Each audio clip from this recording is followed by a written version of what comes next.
Today on Aspiring Women, one woman's battle with mental illness brings her to the edge of sanity. People would talk to me and I could not understand a word they were saying. I knew they were saying English words, but the words were all outside. And it was as if they were speaking a foreign language and you were trying to decipher what the word was. And it frightened me so bad because I realized that something is going on here that I have no control over. I noticed that she was getting more frustrated and more agitated, but nothing could have prepared me for what I walked in on that one summer evening in August.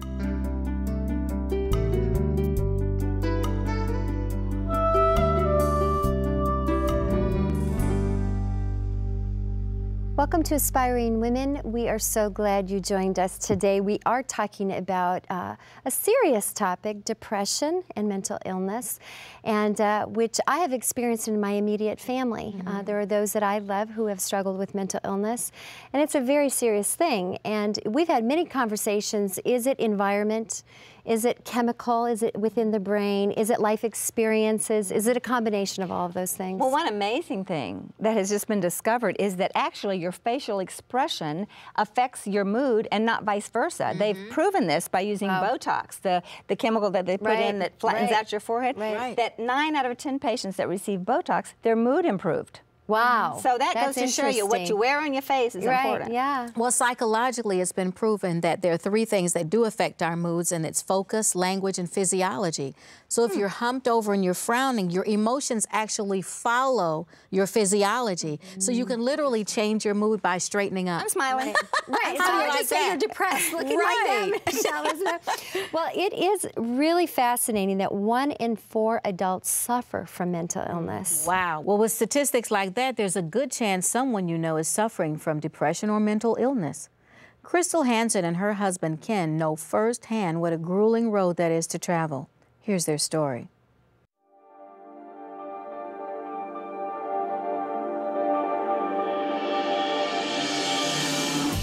The first 5 years of Chrystal Hansen's life were filled with sadness. Her parents had only been married 11 months when her father died of cancer. Chrystal was born 6 weeks after his death. But also in that time frame, my mother buried her mom and her father as well. So in the first 5 years of my life, there was a lot of grief and sorrow and death. That sorrow stayed with Chrystal throughout her childhood, but she kept her feelings to herself. I think I had a twofold life going. I was very active in sports and church, had a lot of friends, but on the inside, I remember, at nighttime crying myself to sleep, asking those questions, what would my dad think of me? What would what would have been my relationship with him? When I was left alone to think of those things, I could feel the pain of the loss. Raised in the church, Chrystal struggled to understand why her sadness would not go away. What's wrong with me? Why isn't God answering? Why can't I hear Him? Why is the joy of the Lord elusive from me? And so I really went into a performance mentality of, well, I'll just do a little more and maybe I'll feel better. I'll just study the Word a little more. Maybe I'll be all right. I'll go into ministry. And eventually, my feelings will come around. Eventually, this will go away. And it never did. With the depression came uncontrollable mood swings. Episodes of high energy and productivity were followed by deep lows. That time in the 60s and 70s, depression was not a thing a believer should have. It was not talked about in the church. Basically, a believer shouldn't be depressed. You shouldn't be struggling with that sadness because the joy of the Lord is your strength. So perform to get to the joy, pretend you got the joy, act like you got the joy, but on the inside you're struggling. You didn't share those kinds of struggles. She was vibrant, she was very extroverted, she was the life of the party, she was very passionate about ministry, had great gifts, and those were all the things that really attracted me to her. By the time she met Ken Hansen in Bible college, Chrystal had mastered the art of hiding depression, but after they married, it was difficult to totally conceal her mood swings. It was more like a Jekyll and Hyde thing, where she was fine most of the time, but every once in a while, we'd have these hours or a day where she turned into someone else. I mean, it was bizarre, and I thought it was me. Oh, I must be doing something wrong as a husband. I didn't want to be that way, and I couldn't understand, why can't I just kind of be the person that I want to be? Why is this thing really controlling me, controlling my emotions, my moods, my activity? And so I had a very strong determination to fight through it. But you can only fight for so long before running out of steam. In the summer of 1996, Chrystal was juggling ministry responsibilities with caring for 3 young children, and she was losing the battle to stay healthy mentally and emotionally. I was also having what's called detachments of reality, where people would talk to me and I could not understand a word they were saying. I knew they were saying English words, but the words were all outside. And it was as if they were speaking a foreign language and you were trying to decipher what the word was. I noticed that she was getting more frustrated and more agitated, but nothing could have prepared me for what I walked in on that one summer evening in August. I still think it's true today. The issue of depression in the church, it's very misunderstood. There's People don't know what to do with it. it. They don't, and they think you should get over it right away. They do. I think that's a very common thought. Yeah, and I think they feel like a lot of places that if you have enough faith, you know, that you're just going to get past this. And that's the thing, it takes time. You mentioned grief is also something that takes time to get over, but people just say, you know, just get over it and get on with it. Well, Elijah had faith and he was depressed too. Mighty prophet of God. That's right. Well, coming up next, we'll find out what happened when Chrystal finally reached the breaking point. Don't go away.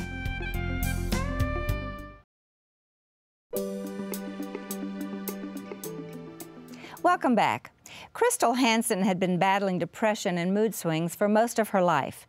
But on a summer day in August of 1996, the floodgates that kept her deepest emotions in check suddenly burst wide open. I came home one Tuesday evening, and as I opened the front door, I heard sobbing coming from the kitchen. And as I rounded the corner and came into the kitchen, there's Chrystal laying on the floor, and my 3 kids, who were very young at the time, there they are around her. My son is praying for her. Dear Jesus, please help Mom. My daughter is stroking her hair and saying, "It'll be all right, Mom." And she's basically in the fetal position on the kitchen floor. And my first thought was, this is not good. This is really bad. And I knew we were in trouble. It is a very scary feeling when you lose the ability to have a sense of control over what you're thinking, what you're doing. Chrystal had suffered a complete mental breakdown. She was immediately put under a doctor's care and diagnosed with clinical depression. She was no longer functional. Her face was blank. The liveliness of her countenance, she was always such a bright person, was gone. Her eyes were sullen and dark, and it was just like nobody was home.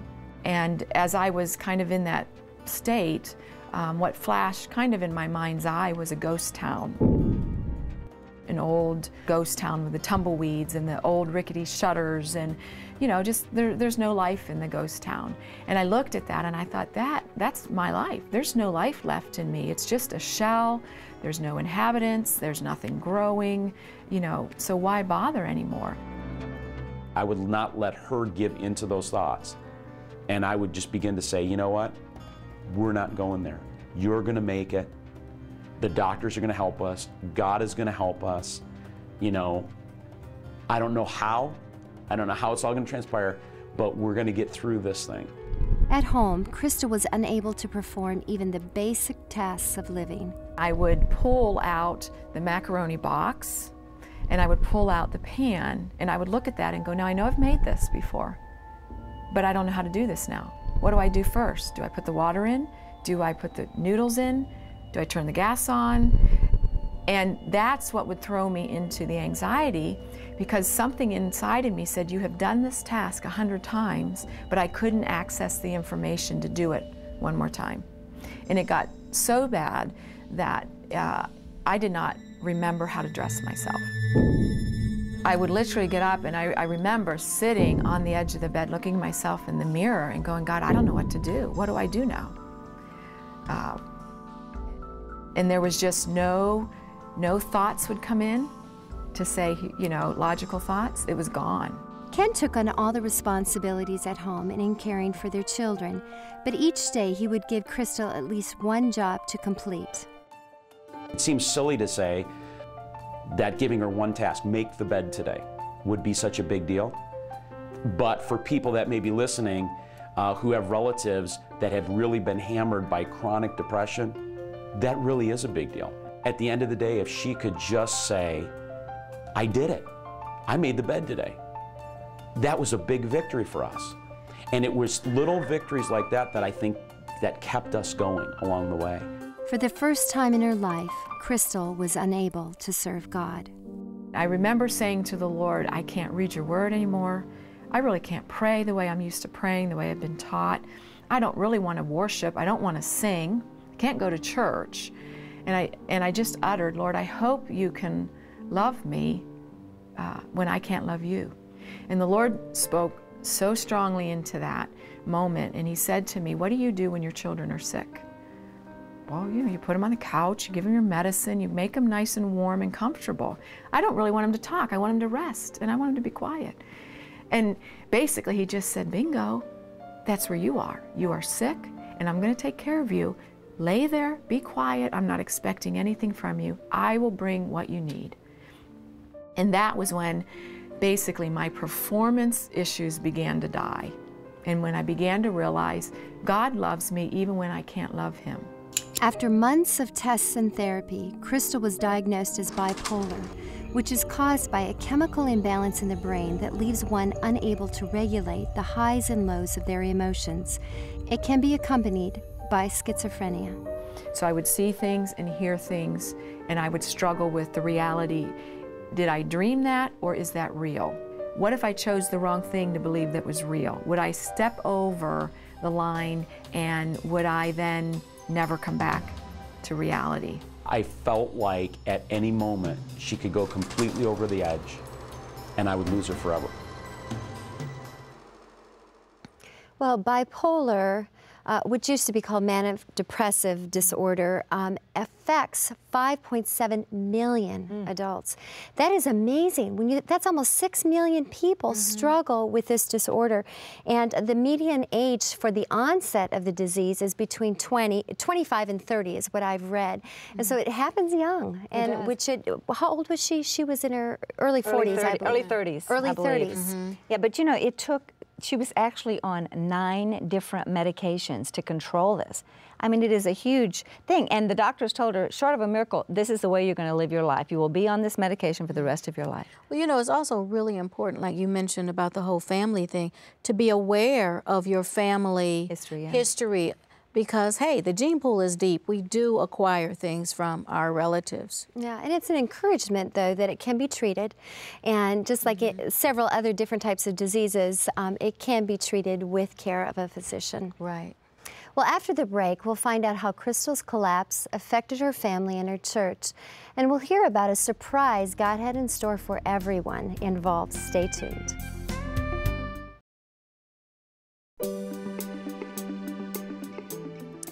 When Chrystal Hansen suffered a complete mental breakdown, her husband Ken had to put his family's needs above the needs of the church he pastored. What happened to his ministry? Take a look. The unique thing about all that was this happened in August of 1996. In January of 1997, God showed up at our church in renewal.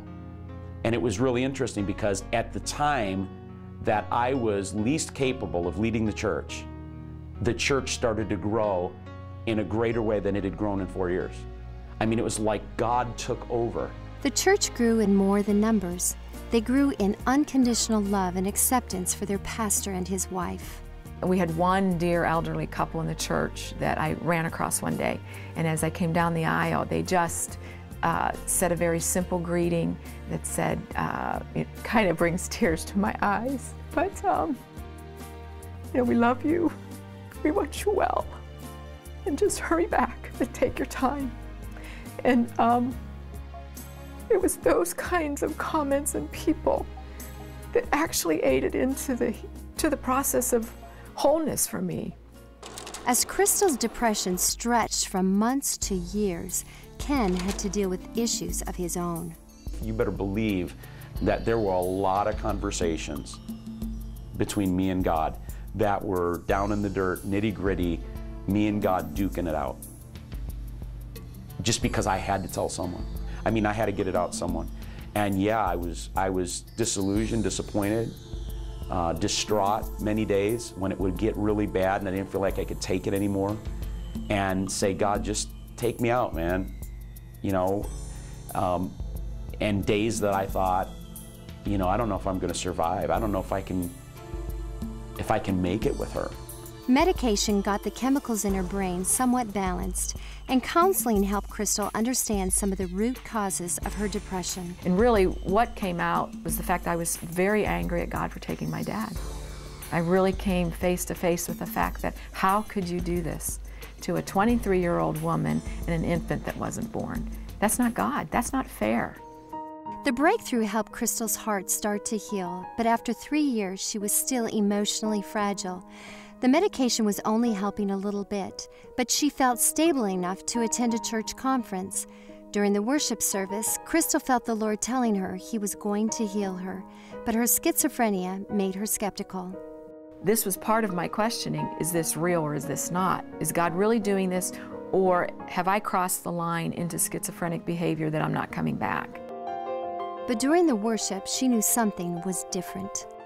There was as if a light switch went on, and I regained my whole mind in that moment.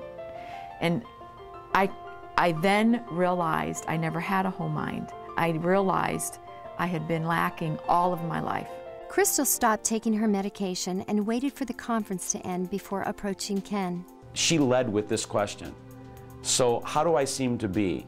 Last 48 hours, have you noticed any difference in me? And when I stopped and thought about it, I said, well, you're having like a phenomenal 2 days. And I was encouraged by that.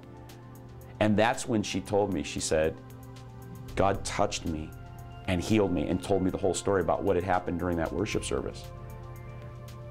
I knew something had to be different because I'd never seen her go that long. And she seemed to be in her right mind.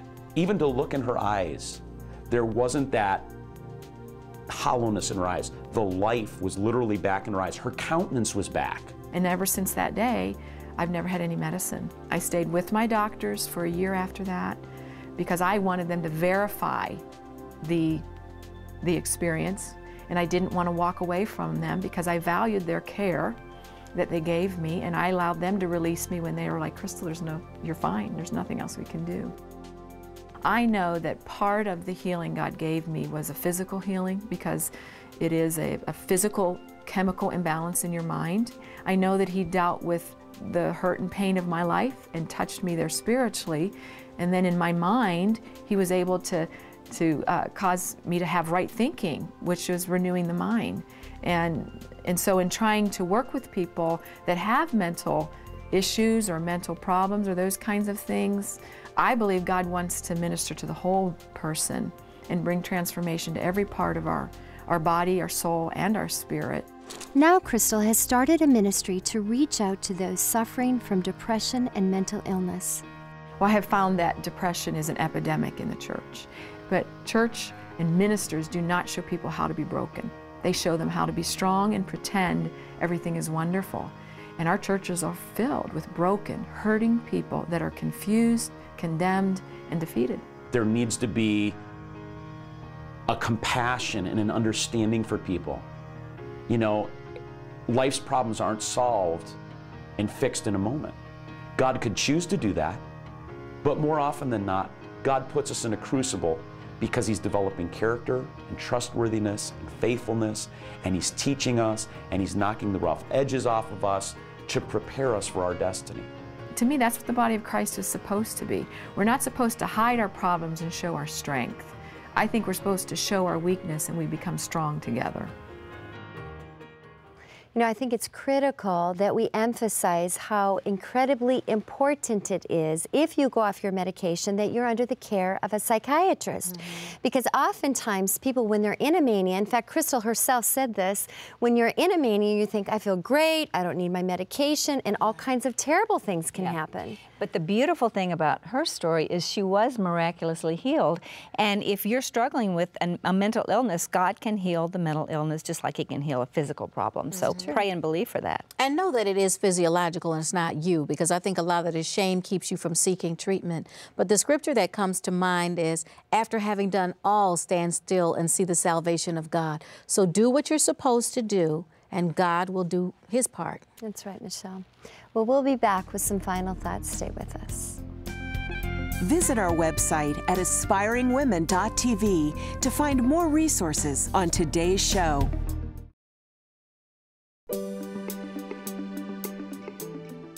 In Chrystal's ministry to people suffering from depression, she said that every person she's ever met has a core root of pain or rejection. There's something that has happened in their lives to cause that. An emotional trigger. Yeah, that emotional trigger. Heart sick, brain sick. I Right. mean, the brain can get sick too. That's But don't right. you think it's really cool that the church just flourished and grew, even though he was kind of absentee in a lot of ways, and he was taking care of God her. honored that church in many ways. I think that it's not just God honoring the church for being so caring. I think it's God honoring him for putting the right things first. Yes. Because the church is God's bride, and then the man has his bride at home. And a lot of ministers get that twisted, and the church becomes the mistress and the wife is neglected. I believe God was honoring him for taking care of his wife and putting her first. First things first, Michelle. Yes.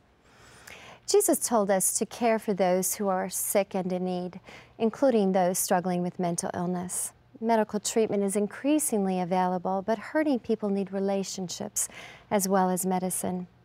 As Christ's people here on earth, we're called to suspend judgment and to reach out in love and friendship towards those who suffer from depression, bipolar disorder, schizophrenia, OCD, and other brain-based illnesses. And if you're one of the many Christians who suffer from mental illness, know that God has not forgotten you. He loves you and He wants you to be whole. One way or the other, He will accomplish that. See you next time.